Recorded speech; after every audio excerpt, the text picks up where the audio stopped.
तो मेरा नाम है अभिषेक और स्वागत है आपका हमारे चैनल बियॉन्ड डिग्रीज़ में। आज हम बात करने वाले हैं इलेक्शन कमीशन ऑफ इंडिया के बारे में, जिसको हम निर्वाचन आयोग के नाम से भी जानते हैं। आपके लिए मैंने ये फ़ोटो लगा दी है ताकि आप देख सकें कि इंडिया का जो आज़ाद भारत का पहला इलेक्शन हुआ था हमारा, वो 1951 में हुआ था। मुझे पता है आप में से बहुत कम लोगों को ये बात पता होगी। बहुत सारे लोग सोचते होंगे कि 1947 में जब देश आज़ाद हुआ तो हमारे इलेक्शन पहले ही हो गए होंगे, लेकिन नहीं, हमारा जो पहला इलेक्शन था वो 1951 में हुआ था। मैंने यहाँ पे काफ़ी सारी फ़ोटोज़ लगा दी है ताकि आप देखें और उस समय को फ़ील कर पाएँ जब इलेक्शंस हुए थे हमारे इंडिया में पहली बार। तो ये देखिए, आपको मैं दिखाना चाहता हूँ कि इंडिया में पहली बार इलेक्शन हुए थे 1951 में, लेकिन उस टाइम पे लोगों में कितना जोश था। ये देखिए, आप ये देख रहे हैं बुजुर्ग बुजुर्ग आदमी है कितना, और ये कंधे पे चढ़ के आए हुआ है कि इसको वोट डालने हैं। मैं आपको एक चीज़ और बता दूं कि ये आप कहीं पे भी नोट डाउन कर सकते हैं कि 1947 से पहले हमारे देश में जब भी इलेक्शन हुए थे, कभी भी भारत के लोगों को 100% लोगों को वोट डालने का अधिकार नहीं मिला था। ऐसा पहली बार तब हुआ जब हमारा देश आज़ाद हो गया। तो भीमराव अम्बेडकर जो थे, उन्होंने ये बात रखी कि जी, हमें इंडिया के जितने भी नागरिक हैं, जो भी 21 साल से ऊपर के हैं, सबको वोट देने का अधिकार होना चाहिए। पहले क्या था, जब तक हम ब्रिटिशर्स के गुलाम थे तब तक उन लोगों ने केवल उन्हीं को अधिकार दिया हुआ था जिनके पास या तो ज़मीनें थी, या तो फिर जो ग्रेजुएट थे, या तो फिर जो टैक्स पे करते थे। यानी कि मुश्किल से 10 से 12% लोगों को ही वोट डालने का अधिकार था। लेकिन इंडिया उन दुनिया के चुनिंदा देशों में शामिल है जो कि जैसे ही आज़ाद हुआ, हमने अपने देश के 100% लोगों को, जो भी 21 साल से ऊपर के थे, सबको हमने बोला कि आपको वोट डालने का अधिकार है।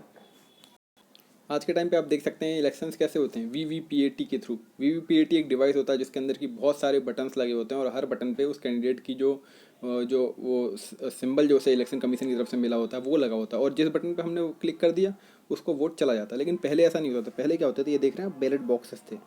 तो जैसे मान लीजिए एक रूम रहता था अकेला, वो उसके अंदर कोई भी नहीं जाता था, उसके अंदर जिसको वोट डालने के लिए वो जाएगा। उस बैलेट बॉक्सेस पे हर पार्टी का सिंबल लगा होता था, जो भी कैंडिडेट लड़ रहा था। अब जो भी बंदा उसमें वोट डालना चाहेगा वो पर्ची लेगा, उसके ऊपर ठप्पा लगेगा इलेक्शन कमीशन ऑफ इंडिया का कि जी ये वोट का पर्चा है ये, और वो उस बैलेट बॉक्स के अंदर उस पर्चे को डाल देगा। तो इस तरीके से क्या होता था, लगभग 6-6 महीने लग जाते थे जब हम वोट काउंट करते, क्योंकि एक एक बक्सा में खोलना पड़ता था। उसके बाद हम उसमें से वोट निकालते थे और फिर हम गिनती करते थे। तो लगभग 6 महीने, कभी 8 महीने, कभी 2 महीने, 4 महीने, मतलब जिस हिसाब से बड़ा इलेक्शन, छोटा इलेक्शन, विधानसभा का है या लोकसभा का है, उस हिसाब से टाइम कम या ज़्यादा लग जाता है। लेकिन अब क्या है, वीवीपीएटी आ गया। अब क्या, हमें केवल तार लगाना है कंप्यूटर में और हमें पता लग जाता है कि किस बूथ पे कितने वोट पड़े थे। तो इस तरीके से अब इलेक्शन प्रोसेस काफ़ी फास्ट हो गया है नई नई टेक्नोलॉजी के आने से। आइए हम एक ओवरव्यू लेंगे इलेक्शन कमीशन ऑफ इंडिया के बारे में, जानेंगे कि ये कैसा रहा इनका अभी तक का 70 साल का सफ़र, और क्या क्या इनमें खामियां रह गई हैं। आप जानते होंगे कोई भी चीज़ जो होती है वो परफेक्ट नहीं होती है, हमेशा उनमें इंप्रूवमेंट की गुंजाइश होती है। तो हम देखेंगे क्या क्या फ्लॉज हैं इलेक्शन कमीशन ऑफ इंडिया में, और कैसे हम इसको और बेहतरीन बॉडी बना सकते हैं ताकि हमारी जो डेमोक्रेटिक सोवरिन सेकुलर कंट्री है वो इसी तरीके से आगे भी आने वाले 100, 200, 500 साल तक चलती रहे। तो इसके लिए बहुत ज़रूरी है इलेक्शन का टाइम पे होना। और इलेक्शन टाइम पे कौन करवाता है, फ्री फेयर और टाइमली इलेक्शन जो है वो सबसे मेजर रोल है इलेक्शन कमीशन ऑफ इंडिया का। तो इस वजह से इसका एक मजबूत बॉडी होना बहुत ज़रूरी है। तो इनके जो रोल्स हैं, फंक्शंस हैं, वो उसके बारे में हम देखते हैं, और हम जानेंगे कि क्या पर्क्स होती हैं, क्या सैलरीज होती हैं, क्या क्या रेस्ट्रिक्शंस होते हैं, और कैसे ये अपना फंक्शन करते हैं। तो जब आप इलेक्शन कमीशन ऑफ इंडिया को ढूंढेंगे हमारे कॉन्स्टिट्यूशन के अंदर, तो ये article 324 part 15 of constitution of India जो है उसके अंदर ये लिखा हुआ है। अगर आप इलेक्शन कमीशन ऑफ इंडिया को ढूंढना चाहते हैं हमारे कॉन्स्टिट्यूशन के अंदर, तो आप पहले पार्ट 15 को ढूंढिए। उसके अंदर आर्टिकल 324 लिखा होगा, और उसके अंदर इलेक्शन कमीशन ऑफ इंडिया का नाम रहेगा, उसको हम मेंशन करा हुआ है कॉन्स्टिट्यूशन ऑफ इंडिया। ये आर्टिकल आप याद रख सकते हैं, क्योंकि ये बहुत सारे, कोई भी जो कम्पिटिटिव एग्जाम्स होते हैं उसके अंदर पूछ लेता है कि किस आर्टिकल के अंदर इलेक्शन कमीशन ऑफ इंडिया लिखा हुआ है, या फिर किस पार्ट के अंदर वो आता है। तो ये दोनों अलग अलग क्वेश्चन हो सकते हैं सेपरेट। तो इस वजह से आपको दोनों चीज़ें पता होनी चाहिए, कौन सा आर्टिकल है और कौन सा पार्ट है। तो जब भी हम आर्टिकल 324 के बारे में पढ़ेंगे तो हमें 3 वर्ड्स जो होते हैं उन पर फोकस करना है। वो 3 वर्ड्स क्या हैं, सुपरिटेंडेंस, डायरेक्शन और कंट्रोल। क्योंकि अब हम इन तीनों वर्ड्स को देखेंगे इनका मतलब क्या होता है, कि क्या कहना चाह रहे हैं इस आर्टिकल 324 में कि ईसीआई का पूरा सुपरिटेंडेंट, डायरेक्शन और कंट्रोल होना चाहिए इलेक्शन प्रोसेस पे। तो सुपरिटेंडेंस क्या होता है कि जैसे ही election commission of India announce करता है कि अब इलेक्शन होने वाले हैं, उसके बाद से क्या होता है, election commission of India is the most powerful body in India. मतलब कि जब इलेक्शन चल रहे हैं उस टाइम पे क्या होता है कि ना जुडिशरी इंटरफेयर कर सकती है, ना एग्जीक्यूटिव इंटरफेयर करता है, ना लेजिस्लेचर। तो इलेक्शन कमीशन ऑफ इंडिया जो होती है वो एक ऑटोनोमस बॉडी की तरह बिहेव करता है, और उस टाइम पे उसको कोई भी प्रेशराइज नहीं कर सकता कि नहीं नहीं इस तरीके से आपको फंक्शन करना है या फिर आपको ये रोल प्ले करना है। तो इलेक्शन कमीशन ऑफ इंडिया जो है वो उसका पूरा सुपरिटेंडेंस होता है पूरे इलेक्शन पे। सुपरिटेंडेंस का उसका हो गया। उसके बाद फिर क्या है कि डायरेक्शन। अभी क्या है कि election commission of India decide करता है कि जो हम जैसे मान लीजिए अगर यूपी का इलेक्शन होना है तो वो 7 स्टेज में होगा, या कोई छोटा स्टेज है गोवा है तो वो 2 पार्ट में हम 1-2 दिन में इलेक्शन कर लेंगे। तो जो भी पूरा डायरेक्शन या फिर कंट्रोल की वहाँ पे कंट्रोल मतलब कि जैसे मान लीजिए कोई बूथ है तो किस बूथ पे कितने कैमरे होने चाहिए, कितनी सिक्योरिटी होनी चाहिए, सिक्योरिटी कौन सी होनी चाहिए, कितनी गाड़ियाँ होनी चाहिए और कितने सारे वीवीपीएटी चाहिए, कितने लोग एक बूथ पे आ सकते हैं। तो इस तरीके से पूरा का पूरा डायरेक्शन और कंट्रोल जो होता है वो इलेक्शन कमीशन ऑफ इंडिया का होता है जब तक इलेक्शन चलते रहते हैं।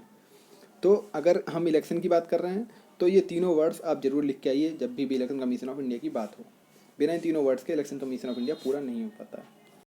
यहाँ पे एक और जैसे आप मैंने नोट करके लिखा हुआ है आपके लिए, आप चाहें तो याद कर सकते हैं इसे, कि ये क्या होता है, रीजनल कमिश्नर्स अपॉइंट करने की जब भी बात आती है तो वो इलेक्शन कमीशन ऑफ इंडिया जो होता है वो रिकमेंड करता है, या तो आप चेयरमैन ऑफ इलेक्शन कमिश्नर कह सकते हैं, फिर इलेक्शन कमीशन ऑफ इंडिया कह सकते हैं, सीईसी जिसे कहते हैं, वो रिकमेंड करता है प्रेसिडेंट को कि जी हमें इस रीजन के लिए, ये जो रीजन है इसमें पॉपुलेशन बहुत ज़्यादा है या फिर यहाँ पे बहुत ज़्यादा लोगों के बूथ कई सारे हैं, तो इसके लिए हमें एक अलग से रीजनल कमिश्नर चाहिए ताकि हम हैंडल कर पाएँ स्मूथली अपने प्रोसेस को। तो इसमें से क्या होता है कि रीजनल कमिश्नर जो होता है वो ये किसी एक रीजन के लिए अपॉइंट किया जा सकता है, लेकिन कब अपॉइंट किया जाएगा, जब इलेक्शन कमीशन ऑफ इंडिया इस बात को रिकमेंड करेगा प्रेसिडेंट को। तो प्रेसिडेंट जो है वो रिकमेंड करने के बाद डिसीजन लेगा, और वो डिसीजन क्या लेगा कि वो रीजनल कमिश्नर अपॉइंट कर देगा उस एरिया के लिए। अभी जो इलेक्शन कमीशन ऑफ इंडिया है उसके रोल्स पे देखेंगे हम कि उनका क्या क्या काम होता है, वो किस किस चीज़ के इलेक्शंस करवाते हैं। तो ये आपके लिए मैंने लिख दिया है, आप ये चाहें तो चारों पॉइंट याद कर सकते हैं कि इलेक्शन कमीशन ऑफ इंडिया जो है वो 4 जगह के चार चीज़ों के इलेक्शन कंडक्ट करना जो है वो उनकी ड्यूटी के अंदर आता है। एक क्या है, इलेक्शन ऑफ पार्लियामेंट, यानी कि जो भी लोकसभा या राज्यसभा के इलेक्शन होते हैं उन वो करवाना किसके अंडर में आता है, इलेक्शन कमीशन ऑफ इंडिया के अंदर में। फिर क्या, विधानसभा के इलेक्शन होते हैं जैसे यूपी बिहार, इनके इलेक्शन होते हैं, ये भी कौन कंडक्ट करवाता है, इलेक्शन कमीशन ऑफ इंडिया। फिर प्रेसिडेंट के इलेक्शन होते हैं और वाइस प्रेसिडेंट के इलेक्शन, ये चारों जो इलेक्शन होते हैं ये कौन कंडक्ट करवाता है, इलेक्शन कमीशन ऑफ इंडिया। अब 2 इलेक्शन बच गए, 2 इलेक्शन कौन से बच गए, जो लोकल बॉडीज़ के इलेक्शन होते हैं हमारे, जिनको हम म्यूनिसिपैलिटी या फिर पंचायती राज इंस्टीट्यूशन भी कहते हैं। तो ये वाले जो इलेक्शंस होते हैं ये कौन कंडक्ट करवाता है, state election commission. State election commission पहले नहीं था, जब हमारा 1950 में, जब मैंने आपको भी बताया ये देखिए आप यहाँ पे 1951 में इलेक्शन हुआ था, इस टाइम पे हमारा स्टेट इलेक्शन कमीशन नहीं था, केवल हमारे पास चीफ इलेक्शन कमिश्नर या फिर election commission of India as a whole body जो थी वो थी केवल। स्टेट इलेक्शन ऑफ कमीशन कब बना, जब हमने पास किए 73rd और 74th अमेंडमेंट। अगर आपको याद होगा, एक है इसमें से पंचायती राज इंस्टीट्यूशंस और दूसरा है म्यूनिसिपैलिटी। तो आप ये दोनों आर्टिकल्स याद कर सकते, ये अमेंडमेंट याद कर सकते हैं 73rd और 74th। इससे क्या हुआ, हमारे लोकल बॉडीज़ जो थी पंचायती राज इंस्टीट्यूशंस और म्यूनिसिपैलिटी, इनका इलेक्शन करवाने के लिए हमने एक स्पेशल बॉडी बनवाई, स्टेट इलेक्शन कमीशन। तो ये स्टेट इलेक्शन कमीशन जो होता है ये क्या करता है, पंचायती राज इंस्टीट्यूशन के इलेक्शन करवाता है और म्यूनिसिपैलिटी के इलेक्शन करवाता है। ये दोनों करवाना किसकी ड्यूटी है, स्टेट ऑफ इलेक्शन कमीशन की ड्यूटी है। उसके बाद फिर क्या, अब ये तीसरा पॉइंट आप पढ़िए इसको ध्यान से, और ये क्या कहना चाह रहा है आप ये देख करके एक बार शॉक में आ जाएंगे कि ऐसा कैसे लिख सकता है कॉन्स्टिट्यूशन के अंदर। पर ऐसा लिखा हुआ है कि there is one CEC and such other members as president may from time to time fix. आपको पता है कि इलेक्शन कमीशन ऑफ इंडिया एक कॉन्स्टिट्यूशनल बॉडी है और वो एक ऑटोनोमस इंस्टीट्यूशन है, लेकिन फिर भी प्रेसिडेंट के पास उन्होंने इतनी ज़्यादा उनको पावर दी हुई है कॉन्स्टिट्यूशन ने कि प्रेसिडेंट अपने हिसाब से नंबर ऑफ इलेक्शन कमिश्नर जो है वो ऊपर या नीचे कर सकता है। अगर प्रेसिडेंट को लगता है कि अभी हमारे को 2 इलेक्शन कमिश्नर नए चाहिए तो वो आज ही अपॉइंट कर सकता है, और उन्हें चाहिए कि अब हम नहीं चाहते 2 इलेक्शन कमिश्नर और आएँ। तो ऐसा मैं इसलिए कह रहा हूँ क्योंकि ऐसा पहले हो चुका है। क्या हुआ था पहले कि 1989 तक हमारे पास चीफ इलेक्शन कमिश्नर केवल एक ही था जो कि इलेक्शन कमीशन ऑफ इंडिया को पूरा संभालता था या डील करता था उनके फंक्शन से। लेकिन 1989 में कुछ ऐसा होता है जिसके बाद क्या होता है कि प्रेसिडेंट जो है वो उनकी संख्या बढ़ा करके 1 से 3 कर देते हैं। ऐसा क्यों होता है, क्योंकि आपको पता होगा कि उस टाइम पर हो जाता है 61st अमेंडमेंट। 61st अमेंडमेंट में क्या होता है कि इससे पहले हमारी जो डेमोक्रेसी थी इसके अंदर जो इलेक्शन देने करते टाइम जिनको वोट डालने का अधिकार था वो केवल उनको था जिनकी एज 21 साल से ज़्यादा थी। लेकिन 61st अमेंडमेंट से क्या हुआ कि जिनकी एज 18 साल से ऊपर थी, जिनकी भी एज 18 से ऊपर थी उन सबको ये अधिकार मिल गया कि वो वोट डाल सकते हैं। तो ऐसा क्या हुआ कि इंडिया, आपको पता है कि वैसे ही एक ह्यूमंगस कंट्री है, हमारी 100 करोड़ से ज़्यादा आबादी है। तो अगर हम ऐसा 3 साल हमने ऐसा एज लिमिट घटा दी तो उससे क्या होगा, बहुत सारे नए मेंबर्स होंगे जो कि अब वोट डालने की कैटेगरी में आ जाएंगे। तो इसमें से क्या हुआ, वर्कलोड बहुत ज़्यादा हो गया, चीफ इलेक्शन कमिश्नर जो था वो अकेले संभाल नहीं पाया। तो प्रेसिडेंट ने क्या किया, इसको 1 मेंबर बॉडी थी 1989 तक, और 1989 में इसको बढ़ा करके 3 मेंबर बॉडी कर दिया। फिर जब इलेक्शन खत्म हो गया तो 1992 में इन्होंने वापस को घटा करके 1 मेंबर बॉडी कर दिया। 1990 में ही इन्होंने 1 मेंबर बॉडी कर दिया। फिर क्या हुआ, इन्होंने बोला कि नहीं, अब हमें इंटरनल डेमोक्रेसी भी मेंटेन करनी है इलेक्शन कमीशन ऑफ इंडिया की। हम नहीं चाहते कि इलेक्शन कमीशन जो चीफ इलेक्शन कमिश्नर है उसके पास इतनी ज़्यादा पावर आ जाए कि वो अकेले सब कुछ डिसाइड करे, क्योंकि इलेक्शन जो है वो बहुत ही इंपॉर्टेंट फंक्शन है हमारी डेमोक्रेसी के। तो हम किसी एक बंदे को इतनी ज़्यादा पावर नहीं देना चाहते तो कि वो अपने आप सारे फंक्शन अपने हिसाब से वो परफॉर्म करें। तो इसलिए हम चाहते थे कि इंटरनल डेमोक्रेसी भी हो, कि 3-4 लोग मिल करके आपस में वोट डाल के अगर कभी भी कोई प्रॉब्लम फंस जाती है तो आपस में इंटरनल डेमोक्रेसी होनी चाहिए, ताकि अगर वोट ले लिए जाएँ और जो भी फैसला तीनों लोग में से जो ज़्यादा मेजोरिटी जिसको सपोर्ट करती है वो हम डिसीजन लेंगे। तो इस तरीके से इंटरनल डेमोक्रेसी को मेंटेन करने के लिए हमें 1992 में इसे वापस 3 मेंबर बॉडी बना दी, और तब से आज तक 3 मेंबर बॉडी ही है। अब इलेक्शन कमीशन ऑफ इंडिया जो है वो इतना इंपॉर्टेंट रोल प्ले कर रहा है, तो इनकी सिक्योरिटी होना भी बहुत ज़रूरी है। तो ये सिक्योरिटीज़ हैं, कुछ आप ये याद कर सकते हैं कि क्या क्या सिक्योरिटी मिलती है ताकि इलेक्शन कमीशन ऑफ इंडिया जो है वो फ्री, फेयर और इंडिपेंडेंट होकर के अपने इलेक्शन कंडक्ट कर सकें। तो एक तो क्या है कि जैसे ही ये जिस दिन अपॉइंट करते हैं तब से लेकर या तो 6 साल तक, या तो इनकी जो एज लिमिट है वो 65 साल ये इनके पूरे हो जाएं, या फिर इनकी जो टर्म था वो 6 साल कंप्लीट हो जाए। जो भी इनमें से अगर कोई एक चीज़ कंप्लीट हो जाती है तभी इनको हटाया जा सकता है, उससे पहले इनको हटाया नहीं जा सकता। मतलब पूरी सिक्योरिटी है कि इनको जब तक टाइमलाइन ख़त्म नहीं होगी तब तक इनको हटा नहीं सकता कोई भी।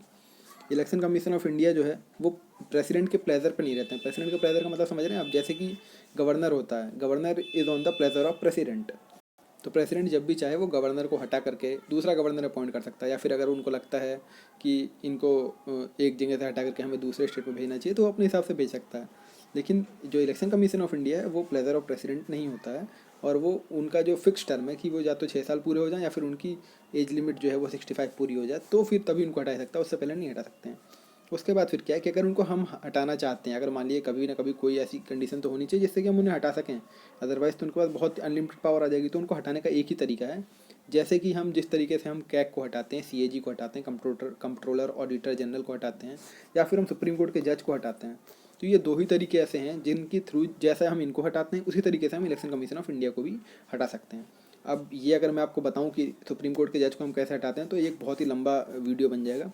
तो ये अगर आप मेरे को कमेंट करके बोलेंगे तो मैं इसके लिए एक अलग से वीडियो बना दूंगा पूरी, कि हम कैसे हटाते हैं सीएजी को या फिर सुप्रीम कोर्ट के जज को या फिर इलेक्शन कमीशन ऑफ इंडिया को। फिलहाल के लिए हम ऐसा समझ लेते हैं कि काफ़ी ज़्यादा मेजोरिटी चाहिए होती है पार्लियामेंट में उनको हटाने के लिए, तो इतनी आसानी से उनको हटाना पॉसिबल नहीं है। अब देखते हैं जो सैलरीज और अलाउंसेस होते हैं, जैसे मान लीजिए कि सपोज़ करिए कि जिस टाइम पे अभी इलेक्शन कमीशन अपॉइंट होने वाला है उस टाइम पे उसकी सैलरी अगर 1 लाख रुपये थी, तो 1 लाख रुपये थी तो अब उसको घटा नहीं सकते। एक बार जब वो उसने अपना ऑफिस जो है वो ऑफिस में उन्होंने अपना उन्होंने चीफ इलेक्शन कमीशन अगर कोई बंदा अपॉइंट हो गया उसके बाद उसकी जो सैलरी है वो घटा नहीं सकते। बढ़ा सकते हैं हम लेकिन उसको घटा नहीं सकते। अगर घटाएंगे हम तो वो उसकी डिसएडवांटेज मानी जाएगी। तो इस वजह से जो भी सैलरी है उसको अपॉइंट करते वक्त उससे कम नहीं कर सकते हैं, हम उसको बढ़ा सकते हैं। तो ये प्रिविलेजेस जो होते हैं ये होते हैं कुछ चीफ इलेक्शन कमिश्नर्स के पास। अब क्या होता है कि दो इनके अंदर में मैंने आपको बताया था, हम रीजनल इलेक्शन कमिश्नर भी अपॉइंट कर सकते हैं या फिर हम इलेक्शन कमिश्नर भी अपॉइंट कर सकते हैं ऑन द बेसिस ऑफ अगर प्रेसिडेंट चाहे। या फिर रीजनल कमिश्नर हम कब अपॉइंट करते हैं, जब हमारा election commission chief election commissioner जो है वो रिकमेंड करें। तो क्या होता है कि इनको अपॉइंट तो कर दिया गया लेकिन हटा कब सकते हैं हम इनको, जब चीफ इलेक्शन कमिश्नर जो है वो रिकमेंड करे कि इनको हटा दीजिए, इनकी ज़रूरत नहीं है। तभी हम, अगर प्रेसिडेंट को सही लगता है, वो भी डिस्क्रिशनरी पावर होती है ये प्रेसिडेंट की, अगर वो चाहे तो ले चाहे तो ना ले। तो अगर ये ऐसा रिकमेंड करता है चीफ इलेक्शन कमिश्नर की हटा दीजिए, तो फिर प्रेसिडेंट को अगर लगता है कि हाँ सही रहेगा हटाना तो वो हटा सकता है, नहीं तो वो नहीं हटाएगा। अब हम देख लेते हैं कि मॉडल कोड ऑफ कंडक्ट, क्योंकि हम इलेक्शन कमीशन ऑफ इंडिया के बारे में बात कर रहे हैं, उनकी पावर्स के बारे में बात कर रहे हैं, उनकी प्रिविलेज के बारे में बात कर रहे हैं, तो हम एमसीसी के बारे में भी जान लेते हैं। तो मॉडल कोड ऑफ कंडक्ट क्या होता है? तो मॉडल कोड ऑफ कंडक्ट क्या होता है कि जैसे ही इलेक्शन कमीशन ऑफ इंडिया बोलता है कि अब हम इलेक्शन के बारे में अनाउंस करते हैं कि इस तारीख को इलेक्शन होंगे, उसी दिन से मॉडल कोड ऑफ कंडक्ट जो होता है वो उनके वो पावर में आ जाता है, और फिर सबको इसे फॉलो करना होता है। जितनी भी पॉलिटिकल पार्टीज़ हैं उनके लिए कंपलसरी हो जाता है फॉलो करना। अब अगर हम इसे डिफाइन करना चाहें कि मॉडल कोड ऑफ कंडक्ट क्या होता है, तो ये क्या है? It is a set of guidelines issued by election commission of India to regulate political parties and candidates prior to elections to ensure free and fair elections. तो मतलब जो फ्री और फेयर और टाइमली इलेक्शन करने हैं उसके लिए कुछ सेट ऑफ गाइडलाइंस हैं जो कि फॉलो करना जरूरी हैं सारी पॉलिटिकल पार्टीज़ को, ताकि वो अच्छे से इलेक्शन कंडक्ट करवा पाएँ इलेक्शन कमीशन ऑफ इंडिया। तो ये पहली बार कब ये इंट्रोड्यूस किया गया था? ये किया गया था केरला इलेक्शंस में, जो कि हुआ था 1960 में। तो ये पहली बार तो ये एज ए इसको हम कह सकते हैं कि देखा गया था टेस्ट करके कि कैसा रहेगा अगर हम model code of conduct election में अप्लाई करते हैं। तो यहाँ पे क्या हुआ, काफ़ी सफल रहा है। तो उसके बाद क्या हुआ, 1962 के जो जनरल इलेक्शन होते हैं, यानी कि जो लोकसभा के इलेक्शंस होते हैं, उसमें हमने इन्हें अप्लाई किया, और तब से सारी पॉलिटिकल पार्टी जितनी हैं वो सारी इसे फॉलो करती हुई आ रही हैं। तो इसके अंदर टोटल 8 गाइडलाइंस हैं। तो सारी की सारी आपको जानने की ज़रूरत नहीं है, सारी की सारी किसी भी एग्ज़ाम में नहीं पूछेगा। लेकिन लास्ट में तो जो ऐड हुई हैं, पहले क्या थी 6 ओरिजिनल थी, बाद में हमने 2 उसमें और ऐड कर दी। तो जो 2 ऐड कर ली हैं उनके बारे में याद कर सकते हैं आप अगर चाहें तो। जो हमने ऐड किया था वो क्या है, पार्टी इन पावर। पार्टी इन पावर से क्या कहना चाह रहा है कि जो भी पार्टी, जैसे मान लीजिए अभी बीजेपी की गवर्नमेंट है, तो अगर कल को इलेक्शन होते हैं तो बीजेपी जो है वो अगर चाहे तो इतने सारे उनके पास पावर्स अवेलेबल हैं कि वो अपने पावर्स का गलत उपयोग करके और अपने हिसाब से इलेक्शन को मैनिपुलेट कर सकते हैं। तो ऐसा काम नहीं करेंगे। तो एक ये गाइडलाइन हो गई। और ये दूसरी क्या है, इलेक्शन मैनिफेस्टो। इलेक्शन मैनिफेस्टो का जो हमने गाइडलाइन ऐड की है, इसमें ये ऐसा कहना चाह रहे हैं कि इलेक्शन मैनिफेस्टो ऐसा होना चाहिए जो कि ऐसा लगे कि ये पॉसिबल भी है। ऐसा नहीं होना चाहिए कि कल को कांग्रेस बोले कि, या फिर जो भी अपोजिशन पार्टी वो बोले कि अगर हम चुन के आ जाते हैं तो हम हर बंदे को चांद पे भेजेंगे फ्री में, जो कि पॉसिबल नहीं है। तो ऐसा इलेक्शन मैनिफेस्टो होना चाहिए जिसमें दिखाई पड़ा हो कि हाँ ये बंदा इस तरीके से इसको पूरा करेगा अगर ये आएगा तो। ऐसा नहीं कुछ भी ब्लंटली लिख दिया बस खाली कि हम ऐसा आएंगे तो हम 10-10 करोड़ रुपए सबको बांट देंगे, ऐसा ये पॉसिबल नहीं है। तो ऐसा इलेक्शन मैनिफेस्टो में नहीं लिखा होना चाहिए। तो ये अब मॉडल कोड ऑफ कंडक्ट का हिस्सा हो चुका है। तो अभी क्या है कि मॉडल कोड ऑफ कंडक्ट जो था उसकी ये कुछ और गाइडलाइंस हैं, अगर चाहें आप तो याद कर सकते हैं कि मॉडल कोड ऑफ कंडक्ट क्या होते हैं। तो मॉडल कोड ऑफ कंडक्ट जो होते हैं वो किसी भी पॉलिटिकल पार्टी पे या फिर कैंडिडेट पे लीगली बाइंडिंग नहीं होते हैं। लीगली बाइंडिंग समझ रहे हैं आप क्यों नहीं होते हैं? आप तो कहेंगे कि मॉडल कोड ऑफ कंडक्ट फिर किस काम का, अगर वो लीगली बाइंडिंग ही नहीं है। तो आप इस बात को समझिए कि अगर उसको हमने लीगली बाइंडिंग बना दिया तो क्या होगा कि जैसे मान लिया कि इलेक्शन हुआ, इलेक्शन में अगर मान लिया किसी कैंडिडेट को लगता है कि उसके जो अपोजिशन वाला कैंडिडेट है उसने कुछ गलत किया, तो वो क्या होगा, उसके ऊपर एफआईआर कर देगा। एफआईआर कर देगा, कोर्ट में केस चलेगा, तो इसमें से क्या होगा, इलेक्शन लटक जाएगा। अब हमें क्या करना है, फ्री फेयर और टाइमली इलेक्शन, ये तीन मेन चीज़ थी जो कि इलेक्शन करवाने के लिए ज़रूरी है। तो हम वो टाइमली इलेक्शन वाला जो पार्ट है उसको तो आप भूल जाइए, क्योंकि आपको पता है कि इतने सारे जजमेंट ऑलरेडी पेंडिंग है सुप्रीम कोर्ट, हाई कोर्ट में। तो ये एक और अगर हमने केस कर दिया तो उसका रिजल्ट आने में काफ़ी ज़्यादा टाइम लग जाएगा। तो हम ऐसा नहीं चाहते, तो इसलिए हमने क्या किया, इसे मॉरली बाइंडिंग बनाया है, ना कि हमने इसे लीगली बाइंडिंग बनाया है, ताकि जो पॉलिटिकल पार्टीज़ हैं या फिर जो कैंडिडेट्स हैं वो अपने आप ही खुद ही ऐसे काम ना करें जिसकी वजह से अगले को गलत होती है। मॉरली बाइंडिंग है और सारी पॉलिटिकल पार्टीज ने बोला है कि हम इसे फॉलो करेंगे। तो इस वजह से क्या है कि यही सबसे बेस्ट है ताकि फ्री फेयर और टाइमली इलेक्शंस हो पाएँ। अब क्या है कि कुछ फ्लॉज होते हैं जो इलेक्शन कमीशन ऑफ इंडिया में, उनके बारे में हम बात करेंगे। एक तो क्या है कि इनके लिए कोई भी क्वालिफिकेशन रिक्वायर्ड नहीं है। ना ही इनको आईएएस ऑफिसर होना चाहिए, ना ही इनको पीएचडी होल्डर होना चाहिए, ना ही इनको बहुत ज़्यादा एक्सपीरियंस की ज़रूरत है। तो अगर प्रेसिडेंट क्योंकि अपॉइंट करता है तो प्रेसिडेंट के पास पूरी पावर है कि वो जिस बंदे को चाहे वो उस बंदे को उठा करके इलेक्शन कमीशन ऑफ इंडिया या फिर चीफ इलेक्शन कमिश्नर बना सकता है। तो ये एक बहुत ही बड़ी प्रॉब्लम है, इसके ऊपर हमें ध्यान देना चाहिए। क्योंकि लेकिन अब क्या है कि कुछ ना कुछ फ्लॉस तो रहते ही हैं सब में। तो आप ऐसा मान के चलते हैं कि ये इसमें भी कमी है, आप इसको याद कर सकते हैं फ्लॉस क्या है इसमें। और अगर हम सीएजी के बारे में बात करें तो आपको पता होगा कि उनको अगर जैसे मान लीजिए जब तक उनका एज लिमिट वो जॉब कर रहे हैं सीएजी में, उसका जिस दिन वो सीएजी से अपना उन टर्म पूरा कर लेते हैं उसके बाद उनको हम किसी भी गवर्नमेंट जॉब प्रोवाइड नहीं कर सकती। कोई भी गवर्नमेंट उन्हें ना उन्हें किसी भी गवर्नमेंट ऑफिस में अपनी सर्विसेज प्रोवाइड करने का हक है। तो ये सब इलेक्शन कमीशन ऑफ इंडिया जो है उनके अधिकारी जो कि चीफ इलेक्शन कमिश्नर थे या इलेक्शन कमिश्नर थे उनके पास नहीं है। तो ये एक बहुत बड़ी प्रॉब्लम बन सकती है, क्योंकि आगे चल के क्या होगा, वो उनको ऐसा बोल सकते हैं कि हम आपको राज्यसभा का मेंबर बना देंगे अगर आप ऐसा कुछ काम करते हैं। तो हालांकि ऐसा होता नहीं है, हमारे इंडिया में फ्री एंड फेयर इलेक्शंस होते हैं, लेकिन यहाँ पे गुंजाइश है कि ऐसा हो सकता है, क्योंकि पोस्ट रिटायरमेंट एम्प्लॉयमेंट जो है वो गवर्नमेंट प्रोवाइड कर सकती है उन्हें, और ये बार्ड नहीं है। तो ये एक बहुत ही बड़ी चीज़ है जिसके ऊपर हमें सोचना चाहिए। तो हमने फ्लॉस देख लिया, अब हम देखेंगे कि कुछ जो इलेक्टोरल रिफॉर्म्स हैं जिनको लेने की ज़रूरत है, जिससे कि होगा इलेक्शन कमीशन ऑफ इंडिया जो है वो अपने जो काम है उनको और अच्छे तरीके से परफॉर्म कर पाएगा। तो ये इलेक्टोरल रिफॉर्म्स क्या होने वाले हैं, ये होने वाले हैं 3M के नाम से आप इन्हें याद कर सकते हैं। ये 3M कौन कौन से हैं, मनी पावर, मसल पावर और मीडिया पावर। अब हम इनके बारे में एक एक करके जानेंगे कि ये क्या होता है, मनी पावर क्या है, मसल पावर क्या है और मीडिया पावर क्या है। तो मनी पावर क्या होता है कि जैसे मान लीजिए कि आपको पता होगा कि कोई भी एक कैंडिडेट होता है, जब इलेक्शन चल रहे होते हैं तो उसके पास एक इंडिविजुअल जो होता है उसके पास वो कितना एक्सपेंडिचर कर सकता है, उसके ऊपर एक सीलिंग होती है। तो ये सीलिंग जो है वो कैंडिडेट के ऊपर होती है, पार्टी के ऊपर नहीं करती होती है।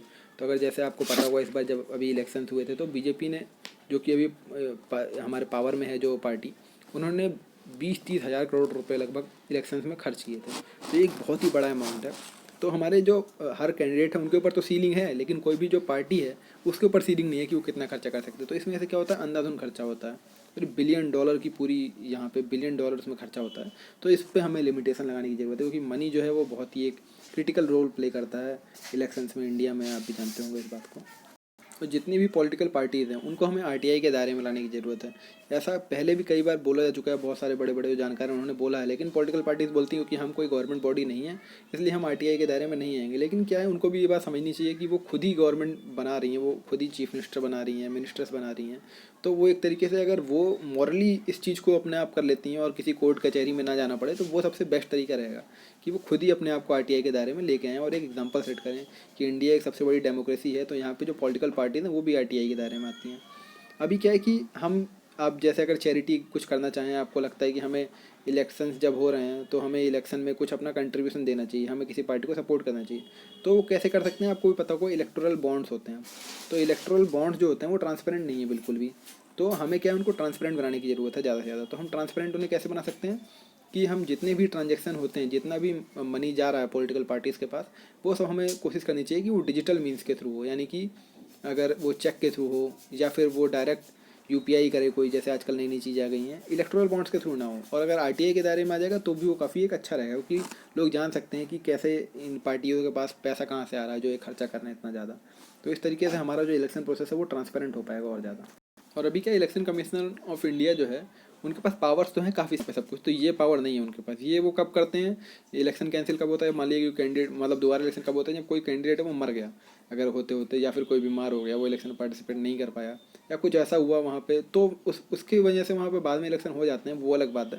लेकिन इलेक्शन अगर मान लिया कि पता लगता है कि इलेक्शन कमीशन ऑफ इंडिया को कि धांधली हुई है, तो जब तक अगर क्रेडिबल इन्फॉर्मेशन नहीं है उनके पास, तो वो वहाँ पे इलेक्शन को कैंसिल नहीं कर पाता। तो उनके पास लीगल पावर्स होनी चाहिए कि वो किसी भी कैंसिल में अगर उनको लगता है कि धांधली हुई है तो उसको कैंसिल कर दें और दोबारा वहाँ पे इलेक्शन करवाएं जाए। अब हम बात करेंगे मसल पावर के बारे में। मसल पावर क्या होती है कि जैसे मान लीजिए आजकल भी आपको पता होगा कि जो हमारे पॉलिटिकल पार्टीज होते हैं वो ऐसे कैंडिडेट को प्रीफर करते हैं इलेक्शन करवाना जो कि उनका उस एरिया में दबदबा हो। वो कई सारे ऐसे भी उनके कैंडिडेट होते हैं जो कि उनके ऊपर मर्डर के चार्जेस होते हैं और अलग अलग, वो मतलब सही कैंडिडेट नहीं होते हैं इलेक्शंस लड़ने के लिए इंडिया में, लेकिन फिर भी उनको ऐसे दे देते हैं क्योंकि मसल पावर उनकी काफ़ी ज़्यादा होती है, यानी कि उनका रसूख बहुत ज़्यादा होता है एरिया में, वो मैनिपुलेट कर सकते हैं इलेक्शंस को, ऐसे बंदे होते हैं। तो इस वजह से जो हमारी जुडिशरी है वो पहले भी कई सारे ऐसे डिसीजंस दे चुके हैं जिससे कि हम कम इन ऐसे लोगों की संख्या कम कर सकें जो कि मसल पावर का इस्तेमाल करते हैं। लिली थॉमस केस अगर आपको याद हो तो उसमें सुप्रीम कोर्ट ने साफ साफ कहा था कि अगर कोई भी पार्लियामेंटेरियन है जो कि जिसके ऊपर क्रिमिनल केस चल रहे हैं और अगर वो कन्विक्ट हो जाता है तो उसको डिस्क्वालीफाई कर दिया जाए तुरंत ही और उसको किसी भी इलेक्शन में बैठने का मौका ना दिया जाए। तो इसी तरीके से और क्या होता है कि अब नई नई गाइडलाइंस बना रहा है सुप्रीम कोर्ट। तो सुप्रीम कोर्ट ने बोला है कि कोई भी अगर बंदा है जो कि जिसके ऊपर मतलब पॉलिटिकल पार्टीज अगर उसको उतार रही हैं हमारा अपना इलेक्शन लड़ने के लिए, तो अब ये पॉलिटिकल पार्टीज़ का दायित्व हो जाता है कि उन सबके ऊपर क्या क्या क्रिमिनल चार्जेस हैं, उनके ऊपर क्या एसेट्स हैं, क्या लाइबिलिटीज़ हैं, वो सब वो जो कैंडिडेट हैं वो डिस्क्लोज़ करें ताकि ये इन्फॉर्मेशन जनता को पता लगे और जनता जो है वो अपने दिमाग से सही फैसला ले पाए कि इस बंदे को हमें वोट दे के जिताना सही रहेगा या नहीं। तो ताकि मसल पावर का कम से कम उपयोग हो पाए, इस वजह से सुप्रीम कोर्ट पहले काफ़ी बार गाइडलाइंस देता रहता है लगातार। अब हम बात करते हैं मीडिया पावर के बारे में। मीडिया पावर क्या है, इसको हम फोर्थ पिलर भी कहते हैं मीडिया को, अगर आपको पता हो। जो तीन पिलर क्या हैं, एक हो गई हमारी जुडिशरी, एक हो गई हमारी एग्जीक्यूटिव, एक हो गई हमारी लेजिस्लेचर। तो फोर्थ पिलर क्या हुआ हमारा, मीडिया। लेकिन आजकल क्या हो गया है कि फेक न्यूज़ बहुत ज़्यादा हो गई है, तो हम मैनिपुलेट कर सकते हैं इलेक्शंस को फेक न्यूज़ के थ्रू। इसमें क्या होगा कि अगर मान लीजिए कोई पॉलिटिकल पार्टी है, वो अगर मान लीजिए किसी मीडिया चैनल को पैसे देती है 1 करोड़ 2 करोड़ 10 करोड़ कि हमारा आप ऐसा कुछ चलाओ कि हमने बहुत जनता का यहाँ पे भला किया इस एरिया में, तो और लोग हमें वोट दें, तो ये क्या एक तरीके से फेक न्यूज़ है। लेकिन फिर भी आजकल मीडिया वाले जो हैं उनको पैसा चाहिए, तो वो क्या करेंगे, उस पैसे को लेंगे और फेक न्यूज़ दिखाएंगे। उससे क्या होगा, उस बंदे की पॉपुलैरिटी बढ़ेगी और गलत बंदा जो है वो कल को इलेक्शन जीत जाएगा और वो अगले दिन पार्लियामेंट में बैठेगा। तो ये हमारे इंडिया के इलेक्टोरल सिस्टम के लिए सही नहीं है। तो इस वजह से हमें क्या है, हमें ऐसा कुछ पहले क्या, इसको अगर हम रोकना चाहते हैं तो हमें क्या करना पड़ेगा, पहले हमें फेक न्यूज़ को डिफाइन करना पड़ेगा। आपको पता होगा कि इंडिया में फेक न्यूज़ जो है वो एक ऑफेंस नहीं है। तो अगर हम पहले इसे ऑफेंस बनाना चाहते हैं तो इसके लिए क्या करना पड़ेगा, हमें फेक न्यूज़ को डिफाइन करना पड़ेगा, इसकी एक डेफिनेशन देनी पड़ेगी कि ये फेक न्यूज़ है। उसके बाद हमें इसको ऐसा कुछ हमें कानून बनाने पड़ेंगे ताकि लोग फेक न्यूज़ कम से कम फैलाएं, क्योंकि क्या होता है इसका इलेक्शंस पे बहुत ही बुरा इम्पैक्ट पड़ता है। मैंने आपके लिए कुछ डाटा यहाँ पे लगाया हुआ ताकि आप देख पाएँ कि जो मैं कह रहा हूँ आपसे वो कितना जायज़ है। आप ये देखिए 82% लोकसभा मेंबर जो हैं, ये 2019 के इलेक्शंस का डाटा है आपके पास, वो करोड़पति हैं। आप सोचिए कोई भी जो इंडिया में इतनी गरीबी है, हमारा देश अभी डेवलपिंग कंट्री है, 90% लोग जो हैं वो यहाँ पे एक थाउजेंड्स में इनकी इनकम है, लेकिन जितने भी लोग लोकसभा पहुँच रहे हैं वो क्या हैं, करोड़पति हैं। तो इससे आपको पता लग रहा होगा कि वो रसूख वाले हैं और वो कितने पावरफुल इंसान होंगे अपने एरिया में, जिसकी वजह से वो क्या होता है, पॉलिटिकल पार्टीज उनको सेलेक्ट करती हैं और बाद में वो जा करके हमारे लिए कानून बनाते हैं पार्लियामेंट में बैठ के, जो कि हमारे देश के लिए अच्छा नहीं है। तो हमें, और आप ये देखिए कि क्रिमिनल केसेस जिन एमपीओ पे थे वो किस तेज़ी से बढ़ रहे हैं। 2004 में ऐसे जो बंदे थे जो सेलेक्ट होकर के गए थे पार्लियामेंट में और उनके ऊपर क्रिमिनल चार्जेस थे, वो थे 9% लोग। फिर 2009 के इलेक्शन में ऐसे लोगों की संख्या बढ़ के हो गई 14%। 2014 के इलेक्शन में इनकी संख्या बढ़ के हो गई 21% और 2019 में ये 29% तक पहुंच गए हैं। तो आप ये देखिए कि कैसे क्रिमिनलाइजेशन होता जा रहा है हमारी पार्लियामेंट का। वहाँ पे क्रिमिनल्स बैठ जाएंगे अगर, तो हमारे देश का भला होगा? आप सोचिए वो कैसी हमारे लिए रणनीति बनाएंगे कि हम कैसे इस देश को डेवलप करें अगर वहाँ पे क्रिमिनल्स बैठे होंगे। तो इसको हमें बहुत ज़्यादा रोकने की ज़रूरत है। तो इसकी वजह से हमें इलेक्शन कमीशन ऑफ इंडिया को और ज़्यादा पावर्स देनी पड़ेंगी ताकि ऐसा हम रोक पाएँ और हमारे देश में फ्री एंड फेयर और टाइमली इलेक्शन जो होते हैं बहुत ज़रूरी है, जो हमारी डेमोक्रेसी को मेंटेन करने के लिए, वो होते रहें और हमारा देश और तरक्की के रास्ते पर बढ़ता रहे। तो ये काफ़ी लंबा डिस्कशन हो गया है इलेक्शन कमीशन ऑफ इंडिया के बारे में। मैंने सोचा था कि छोटी वीडियो बने, लेकिन इतना सारा था बताने के लिए कि मैं अपने आप को रोक नहीं पाया। मैं सोचा कि ज़्यादा से ज़्यादा लोगों को पता होनी चाहिए हमारे इलेक्शन कमीशन ऑफ इंडिया के बारे में, क्योंकि एक इंपॉर्टेंट बॉडी है। तो अगर आप ऐसी ही और वीडियो देखना चाहते हैं तो हमारे चैनल को आप लाइक कर सकते हैं, सब्सक्राइब कर सकते हैं, ताकि मैं और भी अगर मैं फॉरेन पॉलिसी से रिलेटेड वीडियोस लाता रहता हूँ या फिर मैं अलग अलग इंपॉर्टेंट टॉपिक्स पे वीडियोस बनाता रहता हूँ। तो आपको अगर नई नई वीडियोस के बारे में अगर आप हमारा चैनल सब्सक्राइब करेंगे तो उन्हें पता लगता रहेगा आपको।